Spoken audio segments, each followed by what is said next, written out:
নমস্কার বন্ধুরা, শুভ সকাল। অনুরাগের ছোঁয়ার আজকের পর্বের রিভিউ নিয়ে আমি পৌঁছে গেছি তোমাদের সামনে। বাংলা সিরিয়াল সমাচারে তোমাদের স্বাগত জানিয়ে আজকের পর্বের রিভিউ আমি শুরু করছি। শুরুতে তো আমরা দেখতে পাচ্ছি যে দীপার হয়তো ভুল বা ভুল না, যেই কারণেই হোক না কেন, খাবারে যেহেতু আরশোলা পাওয়া গেছে সেহেতু লোকজন পুরো জড়ো হয়ে গেছে, মিডিয়া প্রেস থেকে সবাই এসে জড়ো হয়ে গেছে। উল্টোপাল্টা গালাগাল করা হচ্ছে, উল্টোপাল্টা কথা বলা হচ্ছে, এমনও বলা হচ্ছে যে রেস্টুরেন্ট বন্ধ করে দেওয়া হবে। ফুড দপ্তরেও খবর দেওয়া হয়, সেখান থেকেও লোক আসে, তারাও এসে বলে যায় যে এই হোটেল আপনাদের বন্ধ করে দেওয়া হবে। দীপা অনেক রিকোয়েস্ট করে, সাক্ষ্যদীপও রিকোয়েস্ট করে, কিন্তু তাদের কোনো রিকোয়েস্ট রাখা হয় না।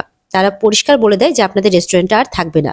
সাক্ষ্যদীপ তো খুব রেগে গেছে দীপার উপরে, সবকিছু আপনার জন্য হলো, আপনি একদম সবকিছু বরবাদ করে দিলেন। সাক্ষ্যদীপের মা বলছে যে মেয়েটার মানসিক অবস্থা এমনিতেই ঠিক নয়, তুই তার মধ্যে আবার এত কিছু কথা বলে যাচ্ছিস। ও তো শুধু তোর পার্টনার নয়, ও তো বন্ধুও। বলে বন্ধু? আমি ওনাকে বন্ধু মনে করেছি, কিন্তু উনি আমাকে কোনোদিনই বন্ধু মনে করেননি মা। আর আমি ভুল কথা বলছি? উনি তো আমার মেয়েকে সবসময় মেয়ে মেয়ে বলে যান। ওর চোখের অপারেশন করাবেন, এটা করাবেন, সেটা করাবেন, অনেক কিছু বলেন, কিন্তু কই, যেই অলির একবার ফোন আসে সেই উনি সবকিছু ভুলে যান। চারপাশে যেন অলি অলি অলি, এটা ছাড়া উনি কিছু বুঝতেই পারছেন না। দীপা হাত জোর করে বলতে থাকে কাঁদতে কাঁদতে যে আমি কিচ্ছু করিনি, বিশ্বাস করুন, আমি খাবারে কিচ্ছু মেশাইনি। আমি যখন খাবারগুলো করেছিলাম নিজে হাতে করেছি, আর ওখানে কিচ্ছু ছিল না। আমি বারণ করলাম ওনাকে যে ফোনটা না ধরতে। দীপাকে বলে কি বারণ করিনি, তবু আপনি ফোনটা ধরলেন, আপনি ফোনটা না ধরলে আজকে এত কিছু হতো না। এরপরে দীপা কিন্তু বারবার করে বলে দেখুন জয়ীও আমার মেয়ে, কিন্তু বলে যে না, জয়ীকে যদি আপনি সত্যি মেয়ে ভাবতেন তাহলে আপনি এমনটা কিছুতেই করতে পারতেন না। সাক্ষ্যদীপ তো পুরো ভেঙে পড়েছে, বলছে যে আমি আর এই রেস্টুরেন্টকে কি করে দাঁড় করাবো আমি জানি না। অনেকটা পরিশ্রমের পর দাঁড় করানো হয়েছিল, কিন্তু এখন আমি 1000 টাকা লাখ টাকা নিয়ে আসলেও এই রেস্টুরেন্টকে আর দাঁড় করানো সম্ভব নয়।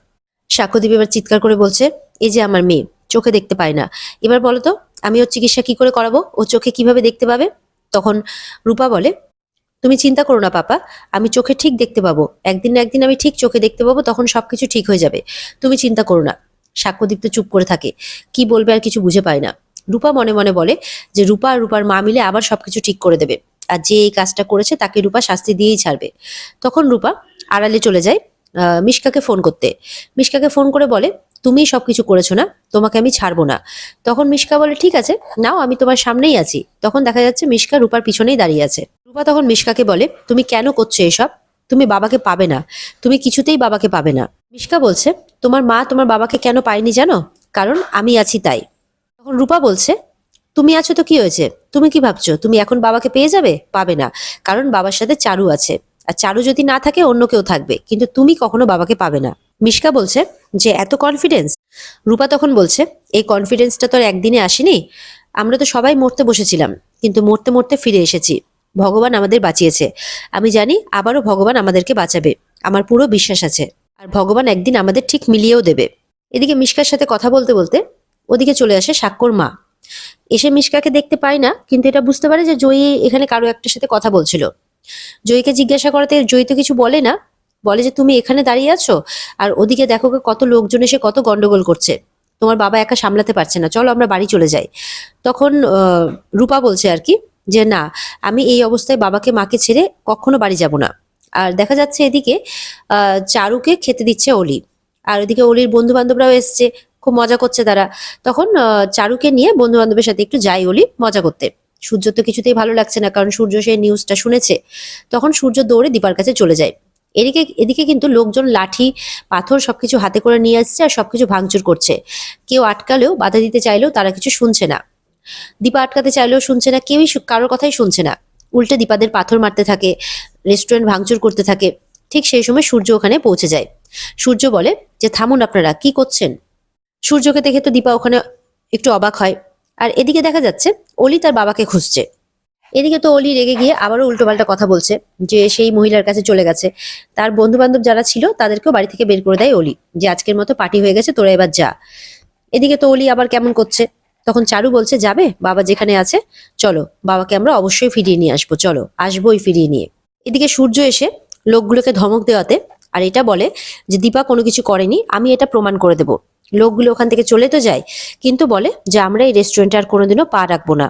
এদিকে সাক্ষ্যদীপ সূর্যকে বলছে বা ডক্টর সেনগুপ্ত বাহ, আপনি আজকেও ওনাকে সাপোর্ট করবেন? সূর্য বলে হ্যাঁ, কারণ আমি জানি যে উনি এমন কাজ করতে পারেন না। সূর্য বলে সব দায়িত্ব দীপার, সব দায়িত্ব আমার স্ত্রীর, আর এই রেস্টুরেন্টের মালিক কে? আপনি নন। আপনাদের যখন এতই দায়িত্ব কর্তব্য জ্ঞান, তখন সঠিকভাবে সঠিক সময়ে কেন প্রেস কন্ট্রোল করাননি আপনারা? তখন দীপা বলে যে না না ডাক্তারবাবু, উনি হাইজিনের ব্যাপারে যথেষ্ট কনসার্ন, উনি রেগুলার ট্রিটমেন্ট করান। তখন সাক্ষ্যদীপ বলছে থ্যাংক ইউ আমাকে এই সাপোর্টটা করার জন্য। সাক্ষ্যদীপ বলছে আপনি বোধহয় ভুলে যাচ্ছেন যে আপনি এখন এখানে 50% অংশীদার, আমি লজিস্টিকের দায়িত্বে আছি আর ফুডের ইনচার্জ হচ্ছেন আপনি, সুতরাং সম্পূর্ণ দোষটা হচ্ছে আপনার। দীপা বলে আমি আর কিভাবে বললে আপনি বিশ্বাস করবেন যে আমি এমনটা করিনি? তখন সূর্য বলে আমি জানি দীপা যে তুমি এমন কাজ করতে পারো না, আর আমি এটা প্রমাণ করেই ছাড়বো। জয় কিন্তু আরশোলাটা দেখতে পেয়েছিল, কিন্তু জয় ইচ্ছে করেই সরায়নি, জয় পাশ থেকেও সবটাই দেখছে। তখন সেখানে অলি আর চারু আসে, একে তো অশান্তি, তার মধ্যে আরেক অশান্তি। অলি এসে বলে হ্যাঁ হ্যাঁ বাবা, তুমি সাপোর্ট দাও ওনাকে, তুমি সাপোর্ট দিয়ে মানে প্রোটেকশন দিয়ে বসে থাকো। অলিদেরকে দেখে তো আবার সাক্ষ্যদীপের বিরক্তি বোধ হয়, কারণ যার জন্য এত কিছু হচ্ছে সে আবার এখানে এসে উপস্থিত হয়েছে নতুন ঝামেলা করার জন্য। অলি এসে যখন উল্টোপাল্টা বলছে দীপাকে, তখন সূর্য বলছে যে তুমি তো জানো যে ও কার সাথে, মানে চারুকে বলছে যে অলির তো কার সাথে কিভাবে কোথায় কিভাবে কি বলতে হয় কিছুই জানা নেই, তো তুমি ওকে এখানে কেন নিয়ে এসছো চারু? চারু বলে তো কি করব, ওর কি জানার অধিকার নেই যে ওর বাবা কোথায় গেছে?